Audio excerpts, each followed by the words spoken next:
አይሰማም። እግዚአብሔር ይመስገን። ሳምንቱ እንዴት አለፈ? በታላቅ ክብር ለጌታ ይሁን። ኢየሱስ ክርስቶስ ለዘላለም ጌታ ነው። ክብር ለጌታ ይሁን። የረዳን ጌታ ስሙ ይባረክ። ማለዳ የነበረን ጊዜ በጣም ድንቅ ጊዜ ነበር፣ የጸሎት ጊዜ። እግዚአብሔር በእውነት ጥሩ ጊዜ ሰጥቶን ነበር። ክብር ለጌታ ይሁን። ኢየሱስ ለዘላለም ጌታ ነው። እንግዲህ የሚቀጥለው ሳምንትን ደግሞ የምትችሉ ሰዎች 1 ሰዓትም 2 ሰዓትም አንልም 15 ደቂቃ እንኳን መተን አብረን እንጸልይ። አሜን። ሚስማማ አሜን። ለምን በጸሎት ውስጥ ብዙ የሚሰሩ ስራዎች አሉ። እኛ ደግሞ ብዙ ስራዎች ስላሉብን ለነዛ ስራዎች ጸሎት ያስፈልገናል። አሜን። ክብር ለጌታ ይሁን። ኢየሱስ ለዘላለም ጌታ ነው። እስቲ እግዚአብሔርን ዛሬም ተናገረን፣ ለውስጤ ተናገረኝ፣ ለመንገዴ ተናገረኝ።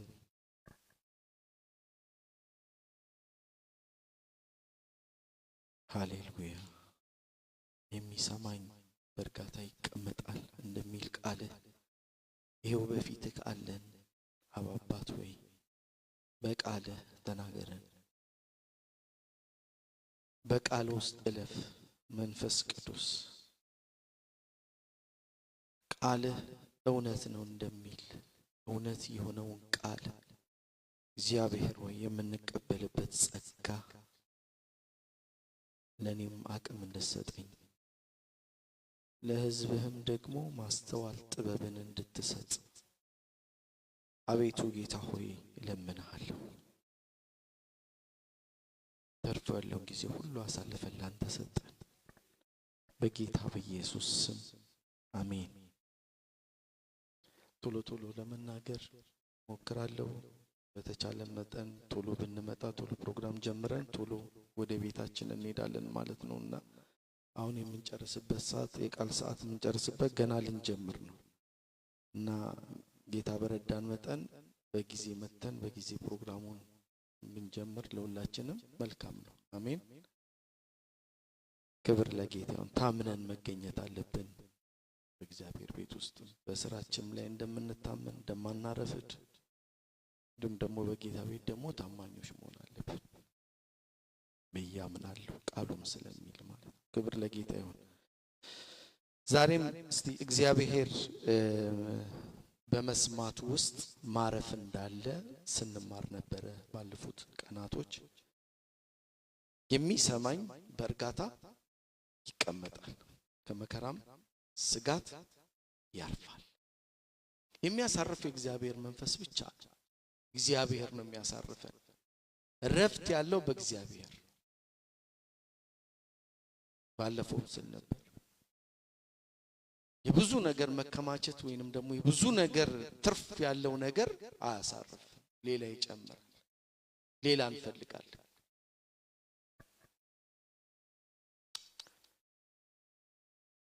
ሰው እርካታ የለውም ማለት ነው። ሰው ማረፍ የለውም ማለት ነው። የሚያሳርፈው እግዚአብሔር ነው። ልጅ ያለው ነውና አንድ ሰው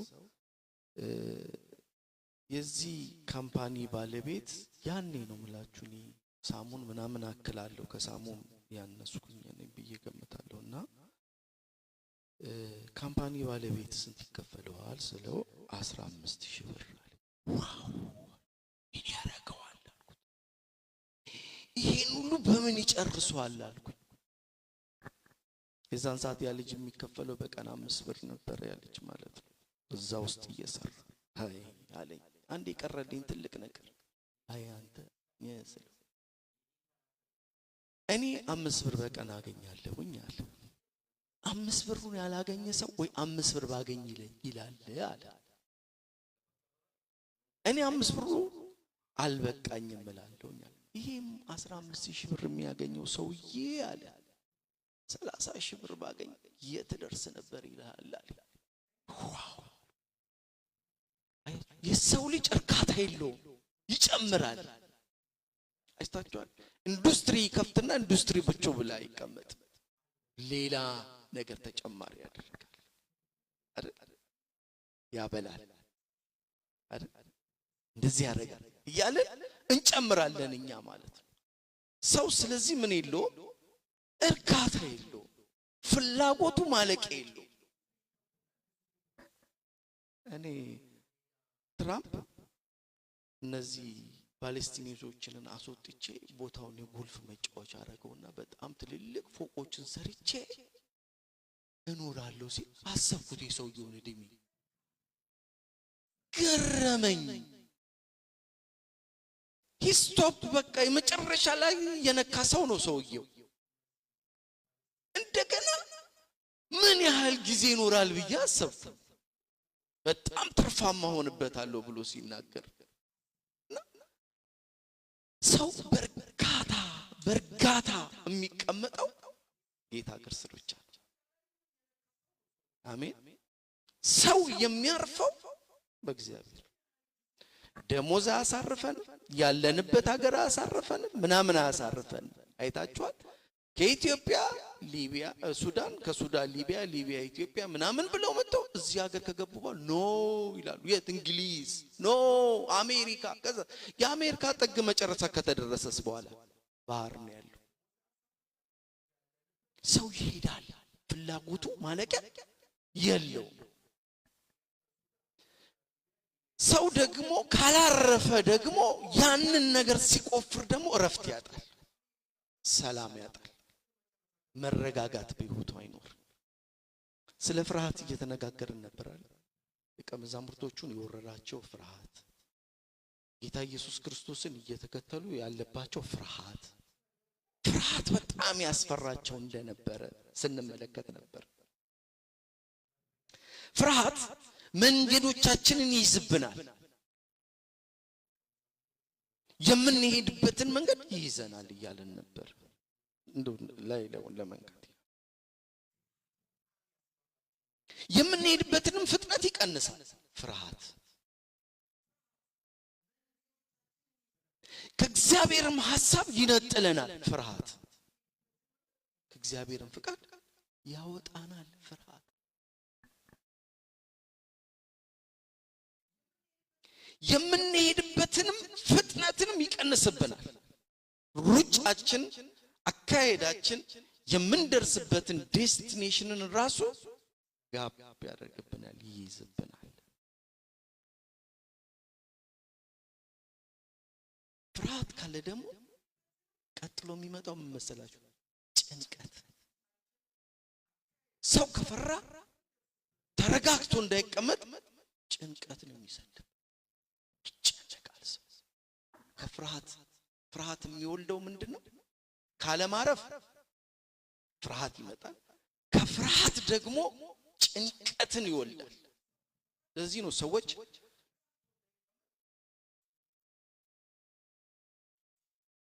የአእምሮ የሚያጠኑ ሰዎች ጭንቅላታቸውን ወሽ ለማጠብ ረጅም ጊዜ ከነሱ ጋር ያሳልፋል። ያንን ጭንቀት ለማውጣት ማለት ጭንቀት በጣም ከባድ ነው። ስለዚህ መጽሐፍ ምን ይለናል ስለ ጭንቀት ሲለን? አንደኛ ጴጥሮስ ምዕራፍ 5 ቁጥር 6 ላይ እንግዲህ በጊዜው ከፍ እንዲያደርጋችሁ በኃይለኛው በእግዚአብሔር እጅ በታች ራሳችሁን አዋርዱ፣ እሱ ስለናንተ ያስባልና የሚያስጨንቃችሁን ሁሉ በሱ ላይ ጣሉት። የኛ ፕሪንሲፕል ይሄ ነው። እግዚአብሔር ለኛ የሚያስበው ነገር አለና ያቃልና የሚያስጨንቃችሁን እሱ ላይ ጣሉት። ባለፈው ነበራል እናንተ ደካማዎች ሸክም ይከብዳል እኔ አሳርፋችኋለሁ። ስለዚህ እንዲህ የተባለ ሰው ማረፊያው የት ነው ብትሉ ጌታ ክርስቶስ። አርፋለሁ በሉ እስቲ። አርፋለሁ፣ እረፍ እላለሁ። አሜን። ያረፈ ሰው ያሳርፋል። አሳያችኋል እንዴት ያረፈ ሰው ያሳርፋል። የተንቀዠቀዠ ሰው መልሱልኛ። ያንቀዠቅዣል። በቃ ሌላ ምንም አይደለም። ያረፈ እንደሚያሳርፍ የተንቀዠቀዠ ደግሞ ያንቀዠቅዣል። እኔም አምላክ እወቁ የሚለው እኮ እረፉ ሲል እኮ አምላክነቱን እንድናውቅ እኔም አምላክ ሳልነግራችሁ በህይወታችን የምንፈራው አንድ ነገር ብቻ ነው። መፍራት የለብንም ግን አንድ ነገር መፍራት አለብን። መጽሐፍ ነው የሚለን እግዚአብሔርን መፍራት የጥበብ ሁሉ መጀመሪያ እግዚአብሔርን ፍርሃት ነው።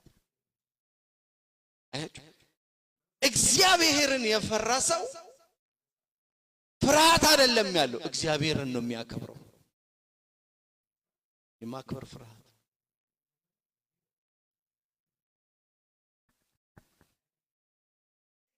ዳዊት ጠዋት እህታችን ታጸልይ ነበር። ይገርመኝ ነበር። ይሄው ጌታ በሚያውቀው እንደውም ቅድም ብድግ ስንል ከፍቼ ታብሌቱን አሳየው። እኔ ጻፍኩት ቆይቻለሁ ግን እሷ ጠዋት ማለዳ ላይ ይሄንን ጸሎት ይዛ መጣች። 91 መዝሙር ላይ በልዑል መጠጊያ የሚኖር ሁሉን በሚችል አምላክ ጥላ ስር ያድር። ምን በሚል ሁሉን በሚችል አምላክ ጥላ ስር። ጥላ ማለት ምን ማለት ነው? ከለላ ማለት ነው። ቅጥር ማለት ነው። ያ ቅጥር ያ ከለላ ተጋርደናል ማለት ነው። ዳዊት ይህንን ነው የሚለው።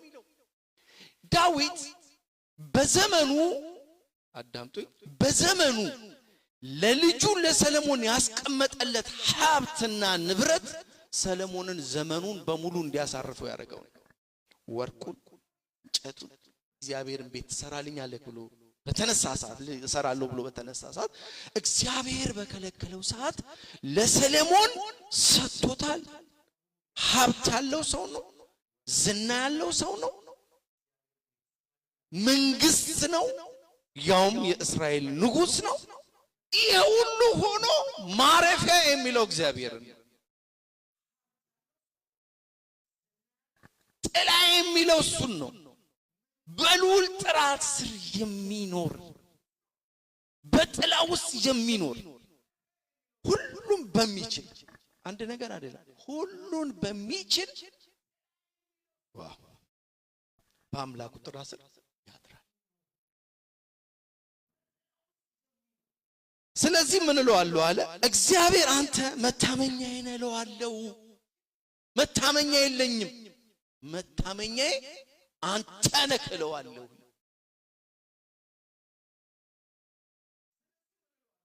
ይኸውላችሁ ስሙኝ፣ ኢዮብ ላይ ልውሰዳችሁ።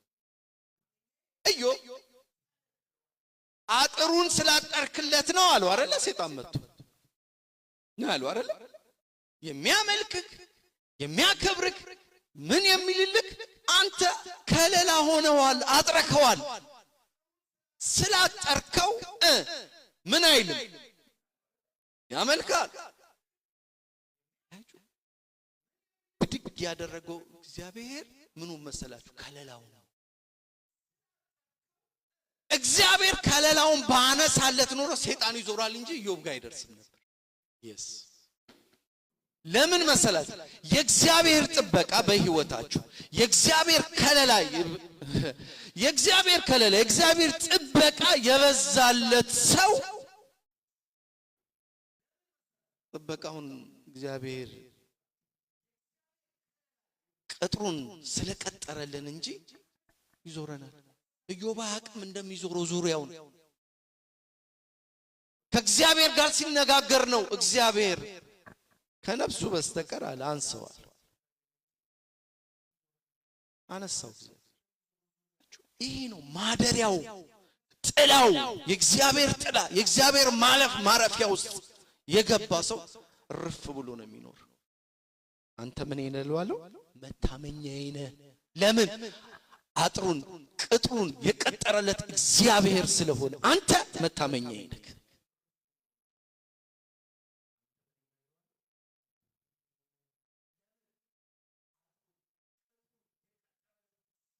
እሱ ከአዳኝ ወጥመድ ሁሉ የሚያስመልጥ ነው ይላል። አድነው ከሚይዙ ወጥመድ ከሚያደርጉ ሁሉ እሱ ያስጥለኝ።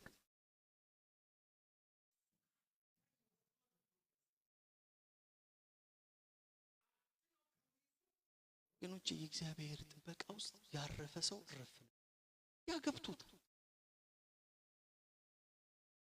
ዝማሬው እሱ ነው ጥበቃዬ አንተ ከለላዬ ነህ አንተ ጋሻዬ ነህ ያለ አንተ እኔ ምንም ነኝ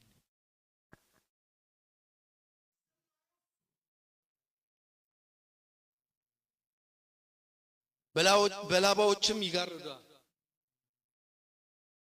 በክንፎቹም በታችም ትተማመናለህ እውነት እንደጋሻ ይከባል ከሌሊትም ግርማ ከቀንም ከሚበር ፈላጻ ከነዚህ ሁሉ ከሌሊትም ከቀንም ከሚወረወር ፈላጻ እናንተ አላያችሁትም ፈላጻው አልተመለከታችሁት ጠባቂያችሁ ስለያዘላችሁ ነው ጠባቂያችሁ ስለከለከለላችሁ ለዚህ ነው ፎይ ብሎ ያረፈው እኮ ማን ዳዊት እኔ አንተ መታመኛዬ ነህ በልዑል መጠጊያ ውስጥ እንዴት ያለ ሰው እንዴት ይፈራል እንዴት ፍርሃት ይዟል እኔ አልፈራም መታመኛዬ ነህና እኔ ባንተ ምን ብያለሁ አርፌያለሁ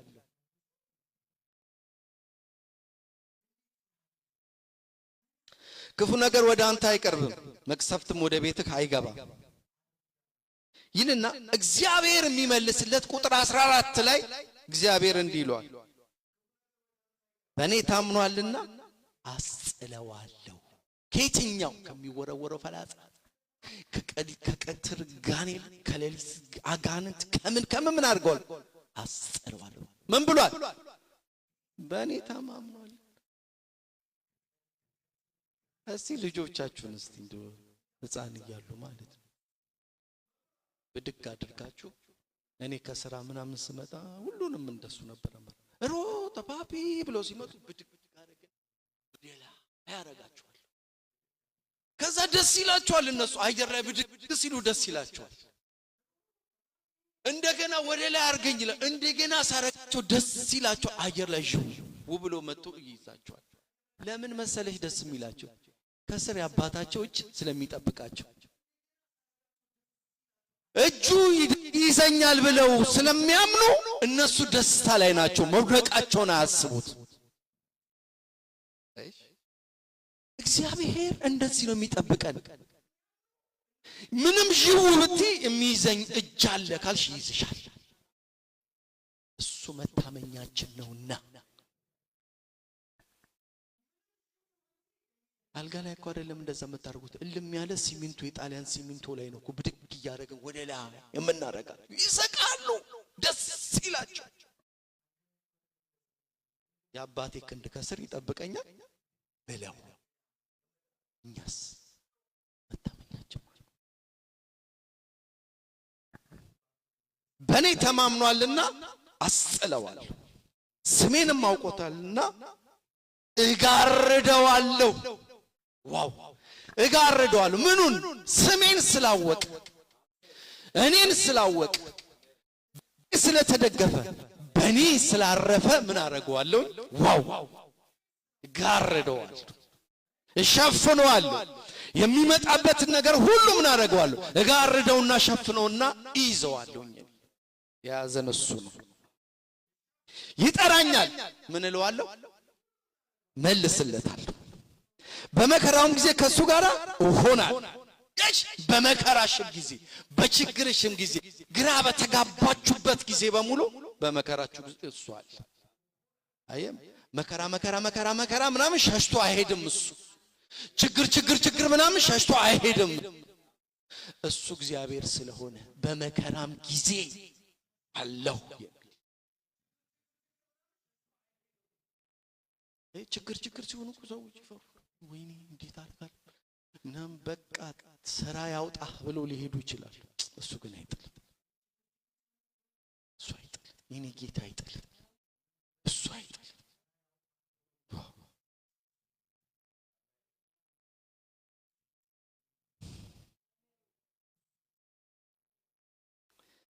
አድነዋለሁም አከብረዋለሁ ረጅም እድሜም እግዚአብሔር ረጅም እድሜም ይሰጣል ይሰጣል። ማዳኔንም አሳየዋለሁ። እንዴት እንደማድን እኔ አሳየዋለሁ። እንዴት ከሸለቆ እንደማወጣው እኔ አውቀዋለሁ። እንዴት ከሆነ ነገር ውስጥ እንደማወጣ እኔ ከዛስ በኋላ እናንተ ምስክር ትሆናላችሁ። የዛሬ ዓመት እኮ የነበረብኝ መከራ ብላችሁ አቤት እንዴት አሳለፍክ፣ አቤት ያንን ችግሮች እንዴት መጣናቸው፣ አቤት እንደዛን ውጣ ውረዶች እንዴት አለፍናቸው። በመከራ ጊዜ ኢየሱስ ዘብ ስለሆነላችሁ። አሜን።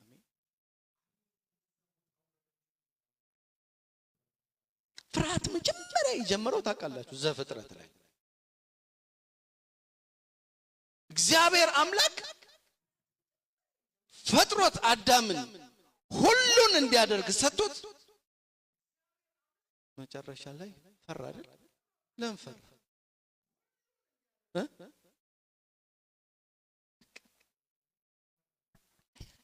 እግዚአብሔር አትፍሪ ብሎሽ አትፍሪ ያለብሽ ቦታ ላይ ነው መገኘት ያለብሽ። አትፍራ አማንፈራበት ቦታ ላይ ነው መገኘት ያለብን። እሱ ያለን ቦታው ላይ ቆመን ማለት ነው። አዳምን ሁሉን ነው የሰጠው። ሁሉንም ሰጠውና እንደው ምድርን ግዛት ስም አውጣ። እግዚአብሔር ጣልቃ አልገባበት። ምድርን ሁሉ ሰጠውና እንስሶችን እንደዚህ ይለፉ፣ እንስሶች ይለፉ፣ ስም አውጣላቸው። እንግዲህ አንበሳ ብሎ ይሁን ሊዮን ብሎ ይሁን ምን ይሁን ባይገባንም ግን ስም ያወጣ ነበር። ምን እያለ አንበሳ፣ ሚዳቆ እለፊ እያለ እግዚአብሔር እየሰማ እያየ ስም ያወጣ ነበር። ይህን ሁሉ ስልጣን ሰጥቶታል። ምድር ምን በላት አስተዳድራት። በሰማይ የሚበሩ ወፎች፣ በምድር ውስጥ በባህር ውስጥ የሚትረመሰመሱት አሳዎች ሁሉን ነገር እንዲያስተዳድር ሰጥቶታል። ግን ሔዋን ባመጣች ነገር ምን ይላል? በፍጥረት ምዕራፍ 3 ቁጥር 8 ላይ እነርሱም ቀኑ በመሸ ጊዜ የእግዚአብሔርም የአምላክም ድምፅ ከገነት ውስጥ ሲመጣ ሰሙ። አዳምም ሚስቱንም ከእግዚአብሔር ከአምላካቸው ፊት በገነት ዛፍ መካከል ተሸሸጉ። ምን አረጉ? ተሸሸጉ፣ ተደበቁ። እግዚአብሔር አምላክም አዳምን ጠርቶ ወዴት ነህ አለው። እሱም አለው በገነት ድምፅህን ሰማሁ፣ ራቁቴን እንደሆንክ ፈራውም ተሸሸኩ። ፈራው ማንን? እግዚአብሔርን። ግን እግዚአብሔርን መፍራት ጥበብ ነው። እዚህ ላይ የኛው መፍራት አይደለም።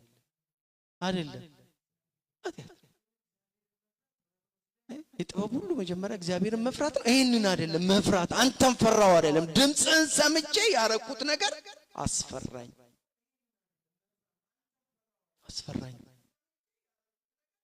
እግዚአብሔርም አለው ራቁትን እንደሆንክ እነሆም ማን ነገረ? ከውኑ እንዳትበላ ካዘዝኩክ ከዛፍም በውኑ በላህን? አዳምም አለው ከኔ ጋር እንድትሆን የሰጠኸኝ ሴት እሷ ከዛፉ ሰጠችኝ፣ በላው፣ ወጋው። የማማኘት መንፈስ አሜን ነው። አሜን። እኔ እኮ ቴዲ እኮ ብለው ቴዲ ላይ ለምን ለጥፋለሁ? ወይ ማሙሻ ወይ አማኑ ወይ ወርቂ ወይ ማናችሁም ላይ አትብላ የተባለው እሱ ነው። ፍርሃትም የመጣበት እሱ ነው። ለጥፌ ይባላል አይደል? ብድግ አድርጎ አድራሻ መስጠት ማለት ነው። አድራሻ ሰጠው። የእሱን የኃጢአቱን ምናምን ወሰደና እሷ ላይ ከዛ በኋላ በፍርሃት ፈን ውስጥ ገባ። እንጂ ይሄን እኮ ካንቺ በፊት ሰምቻለሁ እንዳትበላ። አያችሁ፣ እንዳትበሉ አይደለም ያለው እግዚአብሔር። እንዳትበላ ካልኩ ዛፍ ፍሬ በላ ሆይ። ፍርሃት የጀመረው እዛ ጋር ከውድቀት ነው የሚጀምረው። ፍርሃት ኃጢአት ይዞት የሚመጣው ፍርሃት አለ። ከሰዎች መገለል፣ ከእግዚአብሔር መራቅ፣ ከቸርች መራቅ፣ ከቸርች መሰወር።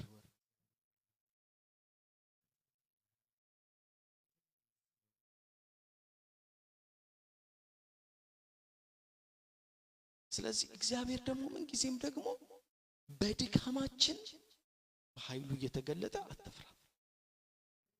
አትፍሪ ያለ እግዚአብሔር ያበረታናል። ኢሳይያስ ላይ ምን ይላል? ኢሳይያስ 43 ላይ እነሆም ያዕቆብ ሆይ የፈጠረክ እስራኤል ሆይ የሰራህም እግዚአብሔር እንዲህ ይላል ተበጅቻለሁና አትፍራ፣ በስምም ጠርቻለሁና አንተ የኔ ነህ። ምን አትፍራ። ምን ብያለሁ? ተበጅቻለሁ ማለት ገዝቻለሁ። እኔ መበጀት ማለት መዋጀት መግዛት ማለት ነው። ምን አትፍራ። እግዚአብሔር አትፍራ የሚለን ካለንበት ነገር ሊያወጣን ሲፈልግ ከሆነ ፍርሃት ከተከተተን ነገር እግዚአብሔር ሊያወጣን ሲፈልግ አትፍራ። አሜን።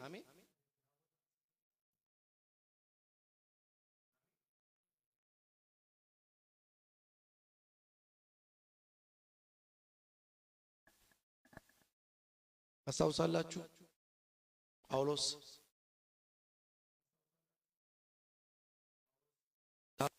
ወደዚህ ወደ ሮም በሚመጣበት ጊዜ በጣም በጭንቅ ነው ሮም የደረሰው፣ ታስሮ ማለት ነው። ገና ሲነሱ ምን አላቸው? መንገዱ መልካም አይደለምና ባካችሁ መንገዱን አንሂድ፣ የሚደርስብን ነገር ስላለ መንገዱ መልካም አይደለምና ቆም በሉ ሲላቸው እስረኛ ስለነበረ አንተን የምታዘኛን ነው። ከመርከቡን ከጳውሎስ ይልቅ የመርከቡን ባለቤትና የመርከቡን የሚነዳው አመኑና መንገድ ጀመሩ። አውራቂስ የሚባል አውሎ ነፋስ ተነሳ። ይሄ ስም የተሰጠው አውራቂስ የሚባለው ኃይለኛ ነፋስ ጳውሎስ ወዴት ነው የሚመጣው? በቄሳር ፊት ሊቆም።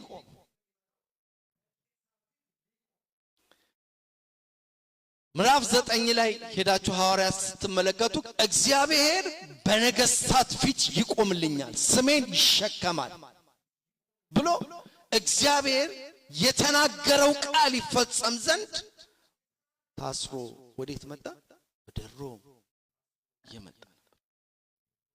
ሆኖም ግን ይሄ አውራቂስ የሚባለው ንፋስ እጅግ በጣም በረታባቸው። ዕቃቸውን እያወጡ ይጥሉም ጀመረ።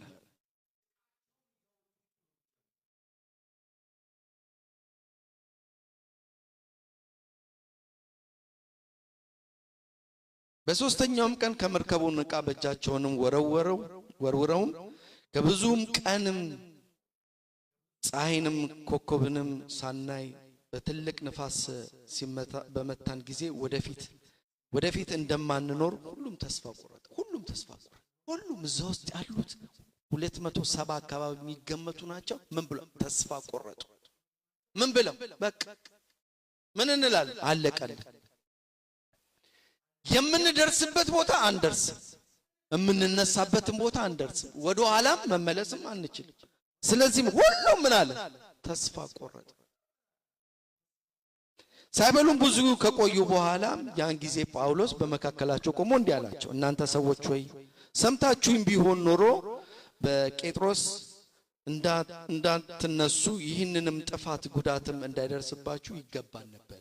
ምን ብያችሁ ነበር? አስቀድሜ ነግሬያችሁ ነበር። አስቀድሜ ተናግሬ ነበር። አሁንም አይዟችሁ አለ። ሃሌሉያ! አየሽ፣ አይዟችሁ የሚለው መርከቡ እየተሰባበረ ነው።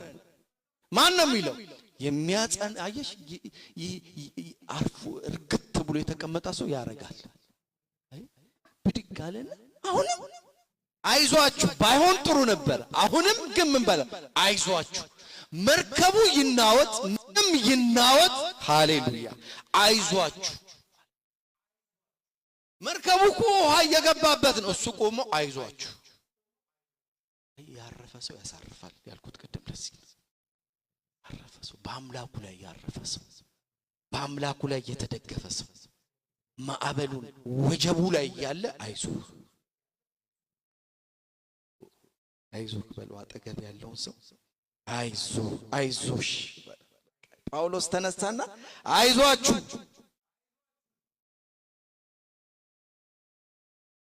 አሁንም አይዟችሁ ብዬ መክራችኋለሁ። ይህ መርከብ እንጂ ከናንተ አንዲት ነፍስ እንኳን አይጠፋምና። ትንቢት ያለው ሰው ቃል ያለው ሰው ሼር ያደርጋል፣ ያካፍላል። ምኑም መሰለሽ እግዚአብሔር የተናገረው በሱ ላይ ያለውን ዓላማ እግዚአብሔር ሊፈጽም ሲፈልግ አጠገባችሁ አንድ ሰው ያስነሳና አይዞሽ ይልሻል። አይዞ አሜን፣ ክብር ለጌታ። አይዞ ሲል ብድግ ትላለህ። ይሄ እኮ ያልፋል ሲሉ ብድግ ትላለህ። ይሄ እኮ ምን ጊዜያዊ ነው ታልፋለህ፣ ትሻገራለህ ሲሉ ብድግ ትላለህ። አምላክ አይደለም ሰው አይዞ ሲል እኮ ተስፋ ሲሰጠን እኮ የሆነ ነገራችን ብድግ ይላል። አይለመልም? እኔ ይለመልምልኝ። አንድ ሰው አይዞ በርታ፣ ጌታ ካንተ ጋር ካንቺ ጋር ምናምን ሲል እንዲህ ደስ ይላል። ለምን መሰላችሁ? አይዞክ ያለውበት አነጋገሩ የእግዚአብሔር እንደሆነ ውስጣችሁ ደግሞ ኮንፈርም ያደርግላችሁና ውስጣችሁ ሰላም ይሰማዋል፣ እረፍት ይሰማዋል።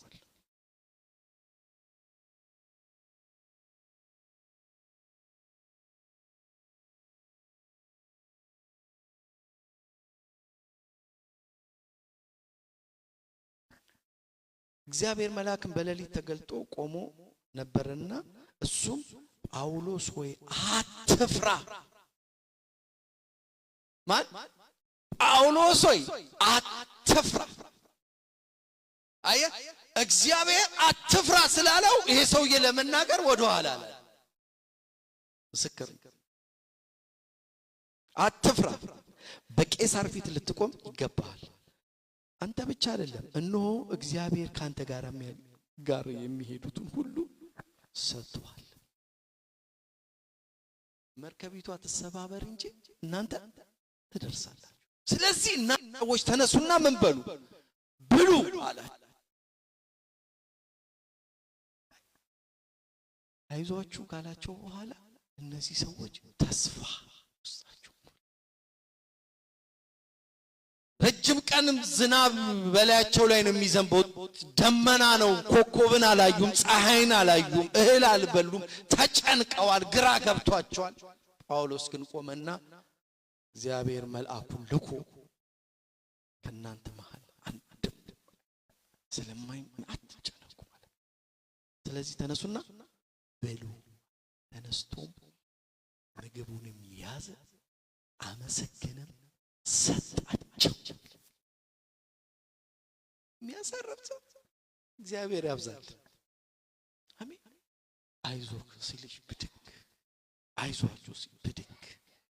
ኢየሱስ ለዘላለም ጌታ ነው። ተፍራ ብሎኛል። ማን? እግዚአብሔር። ይህንን ደግሞ እንደሚያደርግ የማመልከውን እግዚአብሔር ያደርጓልና አውቃለሁኛል። ይህንን ያደርጋል ማን? እግዚአብሔር። ይህንን እንደሚያደርግ አምናለሁኝ። ያደርጋል። እሱ የተናገረውን እንደሚያደርግ ጳውሎስ በደንብ አድርጎ ስለሚያውቅ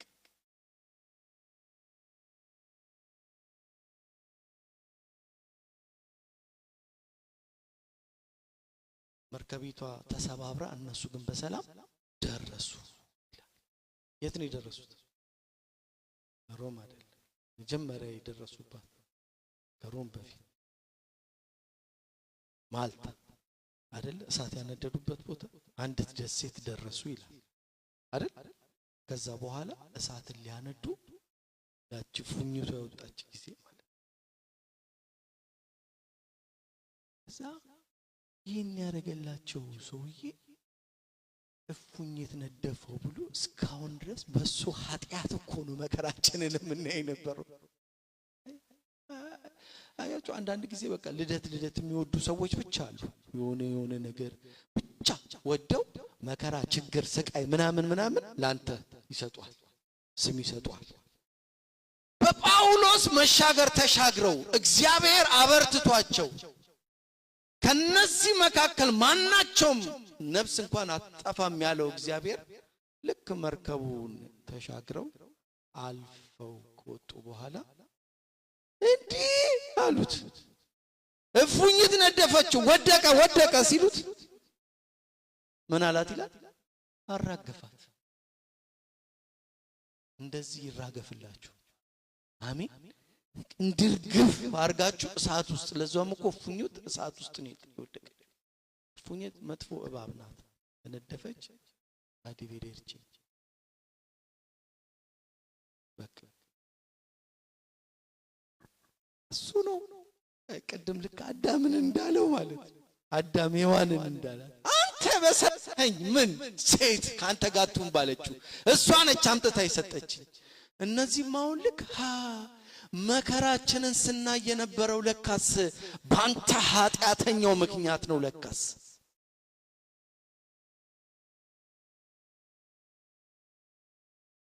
ከዛስ ካረገፋት በኋላ ዋው ይሄ ሰውዬ አሉት። በቃ ደግሞ አያ እንዲና እንዲሆኑባል። አንተ ግን እንዲበል የመጣህበት አሜን ነው ወይ? ኢየሱስ ለዘላለም ጌታ። ምንም ስም ሊሰጡ ይችላሉ፣ ምንም ስም ሊለጥፉብህ ይችላል። ስሙን አይደለም አንተ መስማት ያለብን፣ የተነገረህን ነው መስማት። እሺ የሰማነውን አይደለም የተነገረልንን ነገር እግዚአብሔር የነገረሽን ነገር እሱን አሰላስሉት፣ እሱን አስቡት። ጳውሎስ የሚያስበው እፉኝቷን አይደለም፣ የነሱንም ወሬም አይደለም፣ የነሱንም እንዲና እንዲህ አይደለም።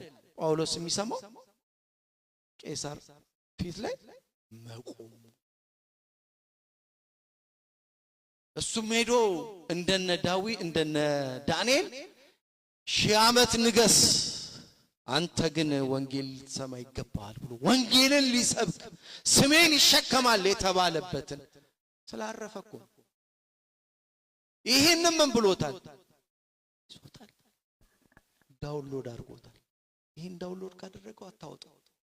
ሰውየው እዚህ ጋር የፈለገ ነገር ይኸው እዛ እኮ በስንት ጊዜ በሽመት ተገርፏል፣ በመስኮት ተወርውሯል።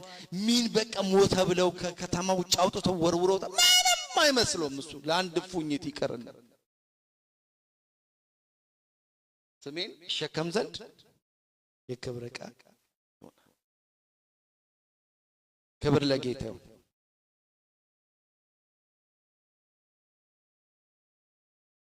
ይህ ሰው የታምረኛ ታሪከኛ ሰው ታስታውሳላችሁ? ሐዋርያት ሥራ ምዕራፍ 16 ላይ ያችን የሟርት መንፈስ ያለባትን ሴት ብዙ ጊዜ ተከታተለቻቸው። የእግዚአብሔር ባሪያዎች ናቸው እያለች ተናገረች። እየተናገረች መንገዳቸውን ታወክ ነበር። አያትና ጳውሎስ መታውና አስወጣው መንፈሱ።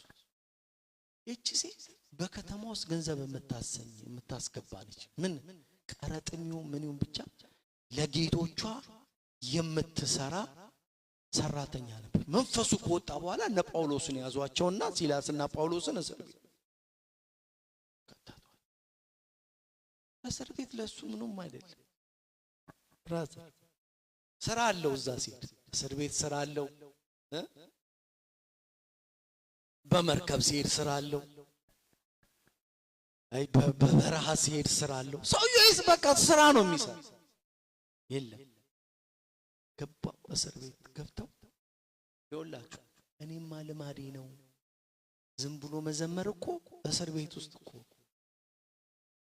እስር ቤት ሆኖ ነው እኮ ይዘምሩ ልማዴ ነው አለ። እነዚህ ሰዎች የሚመች ስፍራ ላይ አይደለም ያሉት፣ ግን ምስጋና ሃሌሉያ ያሉ እነሱ ምስጋና ነው ባፌ ምስጋና ነው እያሸበሸቡ ነው የሚሉት። እነሱ እስር ቤቱን ረስተውታል። እስር ቤት መሆናቸው ረስተውታል። እስር ቤት እኮ የገባ ሰው እኮ ብራዘር አለቀ ነገሩ። በተለይ የኢትዮጵያ እስር ቤት ከገባ ካልቾ ነው ከፊት ለፊት የሚቀድም መጀመሪያ ካልቾ፣ ከዛ በኋላ ጥፊ፣ ከዛ በኋላ የሻማ ምናምን እየተባልክ ተቀጥቀጣ ደጅ እዛ በር ላይ ነው የምትቀመጠው። እኔ አይቼዋለሁ። አንድ ጊዜ ተጣልተን ከልጆች ጋር ገብተን ብራዘር የተደበደበው ልጅ ሌላ ክፍል፣ እኔና አንድ ጓደኛዬን አንድ ክፍል፣ ሁለቱን ሌላ ክፍል አድርገዋቸው ገና ስንገባ ቿ ጨለማ ነው። በዚህ ላይ አስብ እንግዲህ ሆነች ጭላንጭል ልጅ ቿ ሰርጎ ወደዚህ ስትሆን በዚህ በኩል ጌታ እንትን ያለን አንድ የሰፈራችን ልጅ ለካስ እዛም ደግሞ ካቦ አለ አላፊ አለ። እዴ ምን ሆናችሁ መጣችሁ? እንደዚህ ተጣጣ በሉ እንግዲህ ያኔ በጌታ ሳሎን ነው ደግሞ ምንም እንዳትሉት እና ጌታ ነው ያኔ ማለት ገባን። ምን ሆናችሁ ዲዲን እንዳትመቷችሁ በቃ አለ። ካቦ ተነሳና አይ ጌታ ጣለልን ብለን ጥግ ወሰደንና አስቀመጠን። ብራዘር በህይወት ዘመኔ ከሰው ጋር መጣላት አይደለም ሰው እንደዚህ ሲመጣብኝ እንዲህ መሄድ ያሰኛል። እንዲህ የሚወርደው ተባይ ተው ገና እግራችን ሳይገባ ማለት ነው። አሁን እኛ አሰቃቂ ነው ባክ ምን ብዬ ልበላችሁ። ከዛ ምን ሆናችሁ ዛሬ በቃ አንድ ጓደኛችን ነው ስሙን አልጠራም እዚህ ጋር እዛም እኮ አንደኛው ጓደኛችን ኖ እኔ አስመጣዋለሁኛል። አንተ ስልጣን አለ እዛው ውስጥ እኔ ናና አለና ፖሊሱን ጠራና እዛ ክፍል ከላይ የሚባለውን ይዘህልኝ እዚህ አምጣልኛል። ስንመጣ ወንድሜው ላይ አረንጓዴ ዱባ መስሏል ልጁ ተቀጥቅጦ ለካስ እኛ ጌታ ረድቶን ያ ልጅ አስተሎን ያ ተቀጥቅጦ ምን መስሏል መሰላችሁ?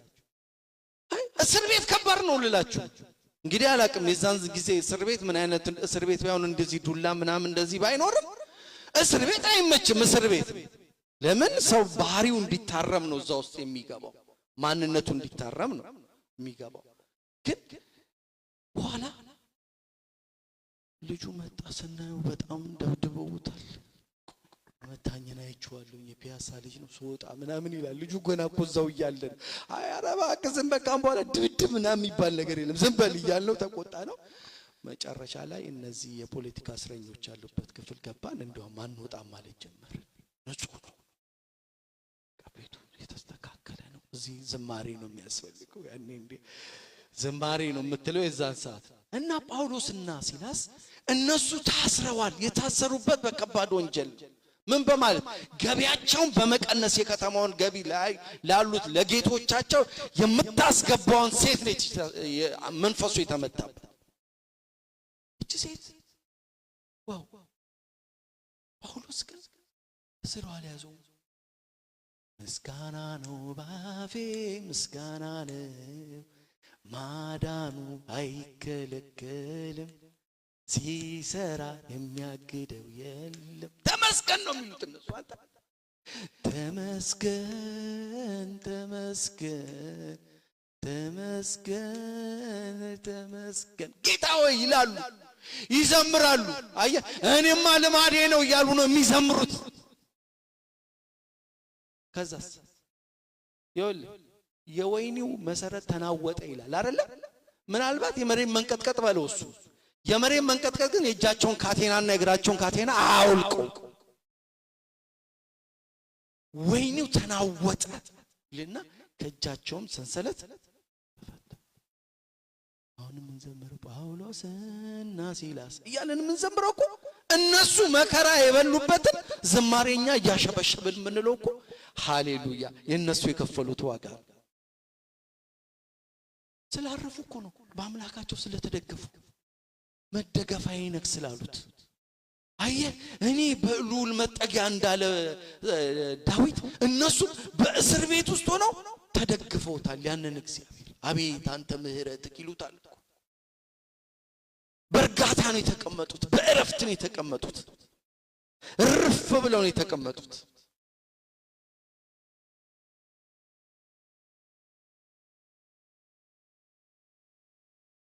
ብቻ አይደለም ወይኑ ሲናወጥ የዘበኙ አለቃ ብድግ ብሎ ሰይፉን አወጣና ራሱን ሊገል ኖ አለን አየ የወይኑ መሰረት ሲናወጥ ሌላ ሰው ህይወት መጥፋት ስለሌለበት ጳውሎስ ኖ ሁላችንም በዚሁ አለን ይላል። እሱም ብቻም አይደለም ሌሎች እስረኞች ዝማሬያቸውን ይሰሙ ነበር ይላል። ያረፈ ያሳርፈ ዝማሬያቸው ሌሎች ሰዎች ሌሎች እስረኞች ይሰሙ ነበር። ዝማሬያቸውን የሰሙት እኮ የውስጥ ዝማሬ ከውስጥ የወጣ ዝማሬ ስለሆነ እኮ ነው ወገኖች። ስለዚህ እኛ አለን ራስን እንዳታጠፋ ራስን በሰይፍ እንትን እንዳትል ወደ ዘገባው ክተት እንዳትገል ራስን እንዳትገል ደነገጥ ይላል። መጥቶ ምን ባረክ ይገባኛል አለ። ጌታን ተቀበል። አይ ስራ አለው ሰውየው በየሄደበት ስራ አለው። ጌታን ተቀበል። ከዛስ እሱና ቤቱ መዳን ሆነለት። አሜን። ክብር ለጌታ ይሁን። ኢየሱስ ክርስቶስ ጌታ ነው። እንደው ባካችሁ በተቻለ መጠን ሳምንት ቶሎ መተን ቶሎ ጥር ያለች ነገር እንዳይሆንብን ሳምንት በጊዜ ሁላችንም እንምጣና በጊዜ ጀምረን በጊዜ እንጨርሳለን። አሜን። ክብር ለጌታ ይሁን። እስቲ እግዚአብሔርን እናመስግን።